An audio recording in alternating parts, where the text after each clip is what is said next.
기출문제 풀면서 배우는 학개론 편입니다.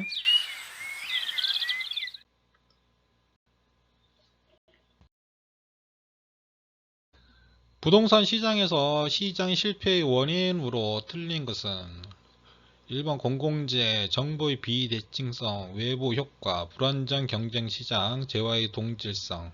답은 5번이네요.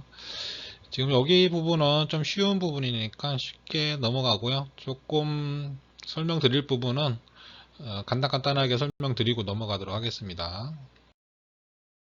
시장 실패의 원인 이렇게 5가지 정도 대표적으로 있고요. 불안정 경쟁, 경쟁이 좀 불안전하다는 얘기죠. 서로 경쟁이 정확한 1대1 경쟁이 안 된다는 얘기예요. 독과점 기업은 적게 생산하고 높은 가격으로 높은 이윤을 받겠죠. 소비자는 높은 가격을 지불하게 되고요. 소비량을 감소하게 됩니다. 규모의 경제, 시설의 규모가 점점 커진다면 회사가 처음에 이만큼 있다가 이만큼 커지면 그 비용이라든지 이런 것들이 줄겠죠. 줄고 더 많이 생산하게 되고, 그럼 후발 기업의 경쟁력은 점점 저하되겠죠. 그래서 시장 구조가 자연적으로 독점화된다. 그 다음에 공공재, 도로라든지 공무원, 명승지 이런 공공재들이 무임승차에 문제가 발생이 되고요. 사회적 적정 수준보다 적게 생산되는 경향이 있다. 정보의 비대칭, 요거는 말 안 해도 다 알죠. 정보가 정확하지 않다는 얘기죠. 누구는 정보를 갖고 있고 누구는 정보를 안 갖고 있는 이런 비대칭 현상이 나온다. 외부 효과, 정해 효과, 부의 효과 이런 식으로 2가지가 되죠. 정해 효과라는 건 좋은 거죠. 좋은 거. 플러스, 마이너스는 나쁜 거. 좋은 거는 적게 생산하고 적게 소비되는 문제가 발생이 되고요. 나쁜 거는 많이 생산하고 많이 소비되는 현상이 발생됩니다. 이 단어도 알고 계시고요. 핀비, 민비. 지금 정해 효과는 핀비, 부의 효과는 님비. 이 효과 때문에 정부가 개입하게 되는 거죠. 개입하게 되면 이 정해 효과에서는 보조금을 지급한다든지 세금 감면을 하는 거예요. 적게 생산하기 때문에 보조금을 주어서 더 생산할 수 있도록. 그리고 부의 효과는 규제를 하고 과징금, 환경분담금을 주는 거예요. 그러면은 더 적게 생산하게 되겠죠. 이런 식으로 정부가 개입하면서 조절을 할 수 있는 식으로. 자, 이렇게 5가지 기본적인 거 알고 계시면 돼요. 불안정 경쟁, 규모의 경쟁, 공공재, 정보의 비대칭, 외부 효과. 여기서의 재화의 동질성은 완전 경쟁 시장을 얘기하는 거죠. 외부 효과에 관한 설명으로 틀린 것은, 외부 효과란 어떤 경제 활동과 관련하여 거래 당사자가 아닌 제3자에게 의도하지 않은 혜택이나 손해를, 혜택은 이제 플러스가 되는 거예요. 손해는 마이너스가 되겠죠. 주었어도 이에 대한 대가를 받지도 지불하지도 않는 상태를 말한다. 네, 이게 이제 외부 효과의 정의죠. 외부 효과의 정의. 외부 효과의 정의. 정의 외부 효과가 발생하면 님비 영상이 아니고요. 비 현상입니다. 그러니까 틀린 거는 2번이겠네요. 인근 지역에 쇼핑몰이 개발됨에 따라 주변 아파트 가격이 상승하는 경우 플러스의 외부 효과가 나타나는 것으로 볼 수 있다. 부의 외부 효과를 발생시키는 시설의 경우 예를 들어서 이제 공장이라든지 이런 거죠. 공장. 발생한 외부 효과를 제거 또는 감소시키기 위하여 사회적 비용이 발생할 수 있다. 네, 맞고요. 여러 용도가 혼재되어 있어 인접 지역 간 토지 이용의 상충으로 인하여 토지 시장의 효율적인 작동을 저해하는 경우 부의 외부 효과가 발생할 수 있다. 네, 맞습니다. 정답은 2번이겠네요. 외부 효과에 대해서 간단하게 설명 먼저 한번 하고 좀 용어 좀 정확히 알고 넘어가도록 할게요. 이 표는 조금 전에 봤던 그 표고요. 자, 외부 효과. 어떤 경제 주체 행위가 다른 경제 주체에게 긍정적 또는 부정적 영향을 미치고 있음에도 이에 대한 금전적 거래, 대가가 없이 보상이나 가격 지불이 이루어지고 있지 않은 상황을 말합니다. 그래서 정부 개입을 하는 거죠. 적정하게 조절을 할 수 있도록. 예를 들어 어떤 사람이 개인 비용을 들여 자신의 집 앞에 아름다운 정원을 꾸몄다면 이는 주변의 이웃들에게 아름다운 경관을 제공하고 공기를 정화하는 등 긍정적 외부 효과를 미치나 이에 대한 금전적 보상은 발생하지 않는다. 이해 가시죠? 플러스 효과. 이 경우 이 정원을 꾸미면 정부에서 이제 보조금을 준다든지 이런 식으로 담장 허물고 이렇게 하면은 거기에 대해서 지원금을 주죠. 이런 식. 이런 게 플러스 효과고요. 반면 강의 상류에 위치한 공장에서 폐수를 방류하는 경우 강의 하류에 거주하는 사람들이 이로 인하여 악취, 두통 등의 질환을 겪는다며 이런 부정적 외부 효과죠. 마이너스의 효과. 금전적 보상이나 이런 수반은 되지 않죠. 그래서 여기에 환경분담금이라든지 이런 거를 부과를 하게 되는 거죠. 그래서 이걸 규제를 해가지고 더 많이 생기지 않도록 이런 식으로 정부에서 개입을 하게 된다. 간단하게 이렇게 알고 계시고요. 이 단어도 알고 계시고요. 정부의 부동산 시장 직접 개입 유형에 해당되는 것을 모두 고르고선 토지은행 직접 개입 맞고요. 공용개발 직접 맞고요. 이건 아니고요. 부동산 아니고요. 개발분담금, 공공투자 이렇게 기업, 비업이 되겠네요. 기업, 비업은 2번. 이게 답이겠네요. 이거 조금 더 정리해서 보여드릴게요. 토지 정책의 수단으로 직접 개입이 있고요. 간접 개입이 있고요. 토지 이용 규제를 하는 이렇게 세 가지로 나눌 수 있는데요. 직접 개입은 정부나 공공기관이 수요자 및 공급자의 역할을 적극적으로 수행하는 겁니다. 토지 수용, 토지 선매, 협의 매수, 택지 공영개발, 토지은행 비축제도, 공공투자산업, 토지 재개발, 도시 재개발 이런 것들이 직접 개입이에요. 직접 개입이라는 얘기는 토지를 직접적으로 매입을 하는 거야. 매입을 한다든지 개발을 한다든지 이런 거를 직접 개입이라고 합니다. 여기서 이제 토지은행 제도에 대해서 간혹 가다가 조금 모르시는 분들 참고적으로 한번 더 보실 수 있게 토지은행 제도라는 게 뭐냐, 토지를 미리 사서 은행처럼 보관을 하고 있는 거예요. 미리 저렴한 가격에 매입 확보한 후 민간의 토지 수요가 증가하면 비축한 토지를 공급 판매하는 겁니다. 직접적 개입 방법이고요. 토지 비축 산업은 주체는 한국토지주택공사입니다. 연해요. 요거 한번 물어보는 문제도 한번 나온 적이 있는데 또 안 나오겠죠? 간접 개입이 있습니다. 조세라든지 행정, 금융, 보조금 등을 통해 시장 기능을 제고하고 소기의 효과를 누리는 겁니다. 그러니까 간접적으로 해서 효과가 나올 수 있도록 기다리는 거죠. 대표적인 게 토지의 공시지가 제도, 그 다음에 토지거래에 관한 정보체계 구축 등 이런 것들은 간접적인 개입입니다. 토지 이용 규제, 토지 이용 행위를 법적이나 아니면 사회적 조치로 인해서 구속하고 제한하는 개입 방법입니다.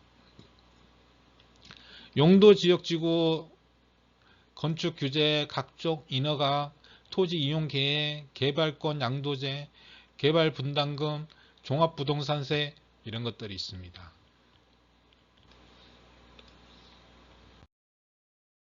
토지 정책에 관한 설명으로 옳은 것은 토지 정책 수단 중 도시개발산업, 토지 수용, 금융지원, 보조금 지급은 직접 개입 방식, 직접은 이건 아니죠. 아니고 요게 직접이죠. 이 토지를 직접 매입을 하든지 아니면 개발을 하든지 요게 이제 직접이 되겠죠. 직접. 틀렸고요. 개발권 양도제는 개발 사업의 시행으로 이익을 얻은 사업 시행자로부터 불로소득적 증가의 일정액을 환수하는 제도입니다. 이거는 개발 이익 환수제입니다. 개발 이익. 대표적으로 이제 우리 다른 말로 이제 많이 하는 게 개발 분담금 이런 식으로 얘기하죠. 개발 분담금 이런 식으로 얘기하죠. 토지 선매란 토지거래 허가 구역 내에서 토지거래 계약의 허가 신청이 있을 때 공익 목적을 위하여 사적 거래를 우선하여 국가, 지방자치, 한국토지주택공사 등이 그 토지를 매수할 수 있는 제도이다. 예, 이게 맞습니다. 토지 선매라고 하는 거의 정의가 이겁니다. 토지거래 허가 구역에서 허가 신청 오면은 먼저 국가에서 사는 거예요. 이게 토지 선매. 토지 적성 평가제는 미개발 토지를 토지 이용 계획에 따라 구획 정리하고 기반 시설을 갖춤으로써 이용 가치가 높은 토지로 전환시키는 이건 아니고요. 이거는 아니고요. 이거 같은 경우는 환지를 하는 거죠. 환지. 미개발 토지를 토지 이용 계획에 따라서 구획을 정리하고 기반 시설을 갖춰서 이용 가치를 높인다. 이거는 이제 보통 이제 환지할 때 환지에 대한 내용이네요. 환지. 이건 나중에 공법에서 이제 수용 환지 이렇게 나올 때 그때 배우시니까요. 지금 문제들이 학계론에서도 이런 공법이나 이런 쪽 문제, 그 민법 쪽 관련 문제, 뭐 세법 쪽 관련 문제들이 많이 나와요. 많이 나와요. 토지거래 허가제는 토지에 대하여 개발과 보존의 문제가 발생했을 때 이를 합리적으로 조절하라는 행위가 아니죠. 토지거래 허가제는 이제 토지 거기 이제 투기가 생기니까 투기나 이런 거 잡으려고 허가제를 만드는 거죠. 만드는 거고 지금처럼 개발이나 보존의 문제 발생했을 때 이를 합리적으로 조정하는 것이 바로 이 토지 적성 평가제네요. 토지 적성 평가제가 바로 토지에 대한 개발과 보존의 문제를 발생했을 때 이를 합리적으로 조정하는 제도입니다. 그래서 토지 적성 평가를 해서 여기서 봐서 아 이건 개발을 해도 된다 아니면 아 이건 개발을 하면 안 된다 보존을 해야 된다 이런 거를 조절을 하는 거죠. 조절을 해서 난개발이 안 되게 이렇게 하는 겁니다.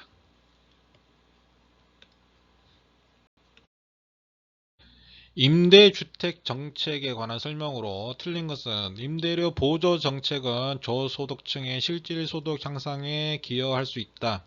네, 맞죠. 임대료 보조라고 하는 얘기는 임대료를 보조를 하는 거죠. 50만원 임대료였는데 여기서 20만원을 정부가 지원해주는 이런 임대료 보조 정책은 실질 소득을 향상시키죠.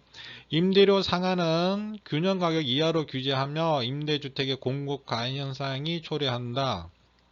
아니죠. 공급 과잉 현상이 아니죠. 임대료 상한을 평균 가격이 있는데 이거보다 낮게 하는 거죠. 낮게 하는 규제를 하게 되면 임대주택을 공급을 더 많이 할까요? 아니죠. 감소하죠. 감소. 수요는 늘어나고요. 이렇게 되는 거죠. 틀린 거는 2번이 되고요. 임대료 보조 정책은 장기적으로 임대주택의 공급을 증가시킬 수 있다. 네, 그렇죠. 임대료 보조 정책이에요. 임대료 보조하고 임대료 규제하고 있어요. 차이는 임대료 보조는 이건 돈을 직접 주는 거예요. 임차인한테 50만원에 뭐 20만원을 지원해 준다. 이런 식으로 돈을 직접 주는 거예요. 임대료를. 임대료 규제라고 하는 거는 이거는 이제 소유자, 임대인한테 임대료를 규제를 하는 거예요. 이거 이상은 안 된다. 뭐 이런 식으로. 그래서 임대료를 보조해 주는 거는 장기적으로 임대주택의 공급을 증가시킬 수 있죠. 왜냐하면 보조금을 주니까 더 많은 수요가 나오고요. 더 많은 수요가 나오니까 공급이 늘어나게 되겠죠. 규제는 반대죠. 만약에 임대료 규제 정책이다 이런 식으로 얘기가 나왔다 그러면은 오히려 공급이 줄죠. 그때는 왜냐하면 더 많은 생산을 안 하게 되죠. 수익이 안 나니까.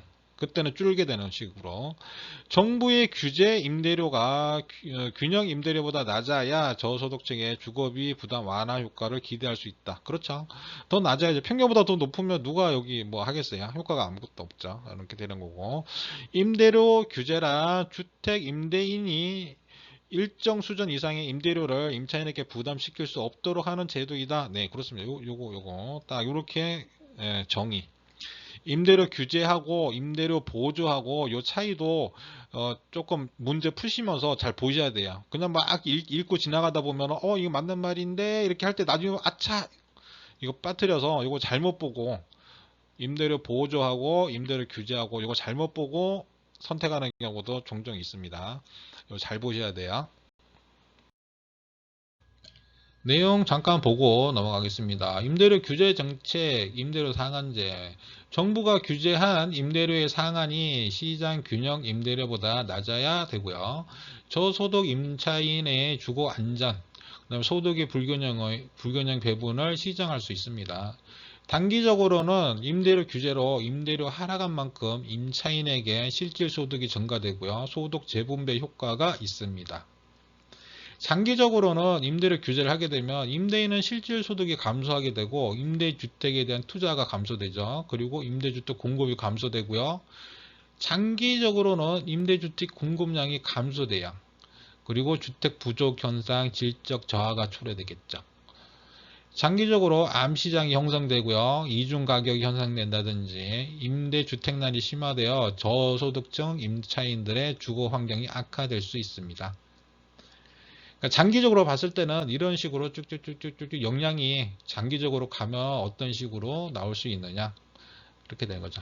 그래서 평균 가격보다 낮게 임대료 상한을 잡는 거예요. 이게 임대료 규제 정책이라고 하는 게. 그러면 이제 더 많은 수요가 늘어나는 거죠. 다음 문제. 주거복지정책에 관한 설명으로 틀린 것은 공공임대주택의 공급은 소득 재분배 효과를 기대할 수 있다. 네, 맞습니다. 아무래도 공공임대주택은 좀 저렴하잖아요. 저렴하고 저소득층이 이용을 하게 되죠. 주거 급여는 생활이 어려운 사람에게 주거 안정에 필요한 임차료 등을 지급하는 것을 말한다. 네, 맞습니다. 정부가 임대료를 평균 가격 이하로 규제하면 민간 임대주택의 공급량은 감소하죠. 그러니까 돈이 안 되니까 덜 공급하게 되는 거죠. 정부가 저소득층에게 임차료를 보조해주면 요거는 이제 돈을 직접 주는 거예요. 저소득층 주거의 질적 수준이 높아질 수 있다. 네, 맞습니다. 이거는 이제 임대주택을 공급하는 게 아니고요. 임차료를 보조를 해줘요. 그러니까 월 100만 원짜리인데 이거를 50만 원을 주는 거죠. 임대료를 정부가 지원을 해주는 거예요. 그러면 당연히 이제 질적 수준이 높아지겠죠. 공공임대주택은 한국주택공사가 외부 재원 지원 없이 자체 자금으로 건설하여 임대를 목적으로 공급하는 주택을 말한다. 예, 틀린 거는 요겁니다. 이런 내용까지 여기 문제로 나오는 게 상식적인 문제긴 하지만 공공임대주택은요. 요거는 지금 다음 페이지에 정리해 놓은 게 있으니까 한번 보실게요. 공공임대주택 공급정책에 이제 직접 개입을 하는 방법이고요. 국가나 지방자치단체, 지방공사, 한국주택공사 등이 국가, 지방자치의 재정, 그 다음에 주택도시기금 이걸 가지고 건설한 다음에 임대를 하는 거죠. 그러니까 이제 당연히 직접 개입이자 이런 경우는 직접 이제 재원이 다 고객 걸 지원받아 가지고 건설한 다음에 하는 거니까 단기적 장기적 이런 것들은 그냥 한번 읽어보셔요. 하면 이런 거는 크게 중요한 부분이 아닙니다. 이런 문제는 나오지는 않아요. 이런 문제에 대해서 혹 나올 수도 있지만 단기적으로는 임대료가 싼 공공임대주택 공급이 되고요. 그럼 사택시장이 공적시장으로 이동을 하게 돼요. 그럼 사택시장의 수요가 감소되고 사택시장 임대료는 하락한다. 근데 장기적으로 봤을 때는 사적 임대업자의 수익이 하락되고요. 사적 임대주택의 공급이 감소되겠죠. 임대업자가 많이 이제 없어지겠죠. 없어지니까 공급이 줄게 되고 사택시장 임대료가 오히려 올라가는 효과가 나오는 거죠. 장기적으로 봐서는 이제 사택시장의 임대료가 올라간다. 이런 식인데 이거는 이제 간단하게 그냥 한번 읽어보시면 되는 내용이고요. 부동산 조세 정책에 관한 설명으로 옳은 것은 소유자가 거주하는 주택에 재산세를 부과하게 되면 주택 수요가 증가가 아니죠. 감소되죠. 재산세를 부과하는데 증가한다? 이건 아니죠. 주택 가격이 상승하게 된다? 아니죠. 수요가 줄니까 가격은 내려가야죠. 수요가 줄잖아요. 수요가 줄니까. 임대주택에 재산세를 부과하며 임대주택의 공급이 증가하고 재산세를 부과하는데 공급이 증가할 수가 없죠. 공급이 증가할 수가 없죠. 임대료는 하락한다? 아니죠. 임대료 하락하고 이렇게 될 거면 재산세 막 올리게요? 아니면 완전 반대되는 말이네요. 주택의 취득세율을 낮추면 주택의 수요는 아니죠. 취득세율이 취득할 때 내는 거잖아요. 그러니까 주택을 취득할 때 세금을 줄여준다는데 그러면 수요가 증가하게 되는 거죠. 반대되는 말이고요. 주택 공급의 동결 효과라 가격이 오른 주택의 소유자가 양도소득세를 납부하기 위해 주택의 처분을 적극적으로 추진하므로 주택 공급이 증가하게 된다? 아니죠. 그러면 왜 동결이라고 쓰겠어요? 이게 말이 동결인데 동결이라고 하는 건 꽉 묶여있다, 얼려있다는 얘기죠. 주택 공급이 동결 효과라는 거는 얼려있다. 가격이 오른 주택의 소유자가 양도소득세를 납부하기 위해 주택을 양도소득세를 처분하면 양도소득세를 내야 되는데 처분을 안 하죠. 적극적으로 추진 안 하죠. 공급이 증가 안 합니다. 이렇게 되는 거죠. 그러니까 동결 효과라고는 얼려 있는 걸 얘기하는 거예요. 얼려 있는 거. 토지 공급의 가격 탄력성이 0인 경우 부동산 조세 부과 시 토지 소유자가 전부 부담하게 된다. 네, 이게 맞는 거는 이거네요. 5번. 이거는 조세 정가하고 귀착에 대한 내용인데요. 요 내용 한번 보고 가겠습니다. 조세 귀착과 정가 귀착, 정가라고 하는 얘기는 조세가 이게 뭐 나왔으면 이거를 딴 사람한테로 이전시켜 버리는 거예요. 옮긴다, 이거를 정가시킨다. 귀착이라고 되는 얘기는 최종적으로 이제 뭐 여기 얼마, 여기 얼마 이렇게 딱 부담이 딱 결정 나는 거를 얘기하는 거죠. 비탄력적인 쪽이 많이 부담하게 됩니다. 비탄력적인 쪽이 많이 부담하게 돼요. 요거를 알고 계시면 돼요. 완전 비탄력적이면 전부 부담하게 됩니다. 이것만 알고 계시면 되고요. 양도소득세의 중과는 주택 소유자로 하여금 거래를 뒤로 미루게 하죠. 양도소득세 양도를 안 하는 거죠. 미루죠. 공급이 동결 효과가 발생이 되고요. 동결 효과 발생되면 오히려 주택 가격이 상승할 수 있어요. 공급이 안 나오니까 가격이 상승할 수 있는 거죠. 주택 거래량은 이전보다 더 감소하고요. 지금 여 밑에 있는 그림은 조세 정과 기착에서 얼마큼 이제 부담이 가느냐, 공급자하고 수요자하고 사이에 얼마큼 더 많이 부담을 하게 되느냐, 지금 비탄력적인 쪽에 많이 부담한다고 했는데요. 요거가 이거 기본적인 거 다 알고 계시죠? 비탄력적이라고 하는 거는 뭐죠? 요거는 0, 탄력적이라고 하는 거는 무한대. 그래서 비탄력적이면 고무줄 1개, 탄력적이면 고무줄 2개. 그래서 탄력적이라는 얘기는 뭐죠? 뭔가 딱 바뀌었다, 재산세가 늘어났다, 뭐 수요가 늘었다, 공급이 줄었다, 뭐 등등. 탄력적이라는 얘기는 더 많이 고무줄이 늘어났다, 줄었다, 늘어났다, 줄었다 이렇게 된다는 얘기예요. 반응이 좋다는 얘기죠. 그래서 탄력적이면 이렇게 되는 거 아니에요. 이거 막 가격이 조금 바뀌더라도 확 늘어나고 확 줄고 이런 식으로 확 늘어나고 이게 탄력적이다. 비탄력적이라는 얘기는 가격이 얼마가 되더라도 내가 딱 요만큼만 쓰는 거야. 요만큼만 비탄력적 딱 고정되어 있는 거죠. 여기 고무줄 2개니까 엄청나게 막 왔다 갔다 막 하는 거고. 요거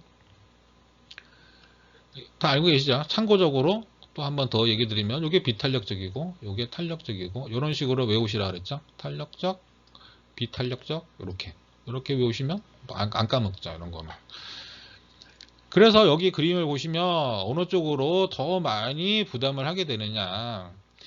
지금은 이제 수요가 더 비탄력적이죠. 여기 비탄력적이, 여기 완전 비탄력은 여기니까, 여기가 더 가까우니까 지금 공급보다는 수요가 더 비탄력적입니다. 이때는 수요자가 더 많은 세금을 내고요. 공급자는 요만큼 내게 됩니다. 여기가 이제 원래 가격이었는데 여기서 이제 세금이 이만큼 세금이 늘어났다. 예를 들어서 그럴 때 부담할 수 있는 게 수요자는 이만큼, 공급자는 이만큼 부담하게 된다. 이렇게 그래프 딱 이용해서 알고 계시면 쉬워요. 그러니까 예를 들어서 우리가 뭐 저녁에 뭐 치킨 사 먹고 뭐 족발 사 먹고 이제 뭐 예를 들어서 족발 사 먹는데 이제 뭐 소주 한잔 해야겠다. 근데 요게 뭐 2만 원 든다. 예를 들어서 2만 원 든다. 근데 이게 만약에 4만 원으로 올랐다. 그러면 이만큼 이제 오른 거야. 가격이 오르면 이 수요자가 비탄력적이에요. 비탄력적이라는 얘기는 뭐죠? 가격이 많이 올라도 내가 사 먹는다는 얘기예요. 가격이 여기서부터 여기까지는 가격이 이만큼 오를 때 수요자는 여기서 요만큼 주는 거죠. 요만큼 주는 거죠. 가격이 이만큼 올라도 수요는 요만큼밖에 안 준다는 얘기예요. 그렇게 되니까 4만 원 올랐을 때 더 많이 부담하게 되는 거죠. 공급자는 요만큼만 부담하게 되는 거죠. 반대로 지금 공급이 더 비탄력적이다. 그러면 만약에 가격이 이만큼 올랐다. 뭐 아니면 세금이 이만큼 올랐다. 그렇게 했을 때 수요자는 요만큼밖에 부담을 안 하는 거예요. 왜냐하면은 이거보다 더 많이 부담하게 되면은 수요가 확 줄어버리는 거야. 수요가. 공급자하고 균형을 맞춰야 되는 거죠. 공급자는 이만큼 부담하게 되는 거예요. 더 비탄력적이 되니까 공급자는. 이만큼 부담을 해도 이만큼 공급자가 이만큼을 부담을 해도 견딜 정도가 된다는 얘기예요. 비탄력적이라는 얘기는. 그래서 지금 이런 정가의 귀착에서 만약 문제 나온다 그러면은 요 그래프를 기억하고 계시면 돼요. 이렇게 그래프 딱 그리고 여기서 세금이 올랐다. 그러면 얼마큼 될 건지 이렇게 여기 선 딱 그어 보면은 바로 나오는 거죠. 이렇게 기억을 해 두십시오. 이거를 만약에 뭐 더 이해를 내가 해보고 싶다 해서 막 하면은 뭐 1시간, 2시간 막 하다 보면 이해는 가요. 이해는 가는데 나중에 뭐 어차피 시험 볼 때 보면 또 기억 안 나요. 이 그래프 기억하시는 게 더 좋아요. 이 그래프 기억해 두시고, 아, 비탄력적이면은, 아, 탄력이 없으니까 내가 더 부담해야 되는구나. 탄력적이면 내가 조금 가격 변화 있어도 안 사, 안 팔아. 이렇게 된다. 아, 탄력적이면 그렇게 되는구나. 아, 그러니까 당연히 비탄력적이 더 부담하게 되는구나. 이렇게 쉽게 이해 가시죠? 이런 부분들. 이거 사실 뭐 이해 못 하시고 막 엄청 막 고민하고 막 이렇게 하시는 분들 많은데, 이해를 하셨는지 모르겠네. 하면은 이런 식으로 이해하시면 됩니다. 지금 아니면 이거 동영상 다시 한번 봐보세요. 뭐 이거 말고 더 이상 쉽게 설명해 드릴 수가 없어요. 그리고 만약에 내가 정 모르겠다 그러면은 외우셔야 돼요. 비탄력적인 쪽이 더 부담한다. 그 다음에 지금 이 그래프의 형태, 아, 비탄력적으로 갔을 때 여기 그리는 거,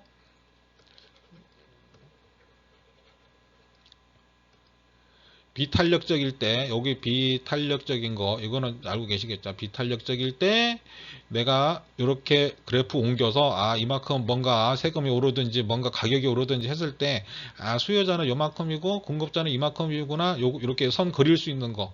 요것만 기억해 놓으셔도 돼요. 그래도 문제풀이 다 할 수 있습니다. 하면은. 그렇죠? 지금 요거 비탄력적이 많이 부담한다는 거하고, 요 그래프에서 이렇게 그려서 구분할 수 있는 거, 요 정도만 알고 계셔도 됩니다. 자, 여기까지 설명하고요. 지금 이거 말고도 지금 이 편에서 뭐 세금 쪽으로 문제가 많이 나와요. 뭐 양도소득세, 종합부동산세, 뭐 이런 증여세, 뭐 이런 게 조세 과목에서 안 나오고 학개론에서도 꽤 나옵니다. 꽤 나오는데 그건 이제 세법에서 많이 하기 때문에 제가 여기서 뭐 다룰 것까지는 아니고요. 그거 다루면은 뭐 한도 끝도 없어요. 또 엄청 막 중복되는 부분이 굉장히 많으니까 그런 거는 세법에서 또 배우는 식으로 하고요. 아니면 기본적으로 우리가 많이 들은 정여세라든지 양도소득세, 종합부동산 이런 거는 이제 주변에서 많이 듣잖아요. 이런 것들 문제는 그냥 상식선에서 읽어보셔도 대강 뭐 80% 이상은 이해를 하시고 풀 수 있는 정도이기 때문에 굳이 그런 문제까지는 여기서 취급하시는 건 할 건 아니고요. 나중에 뭐 예상 문제 할 때는 좀 하긴 할 텐데 여기 지금 학개론 배우는 과정에서 풀 문제는 아닌 것 같아서 여기까지 하고 다음 시간에는 부동산 투자론에 관해서 또 들어가도록 하겠습니다. 예, 수고하셨습니다.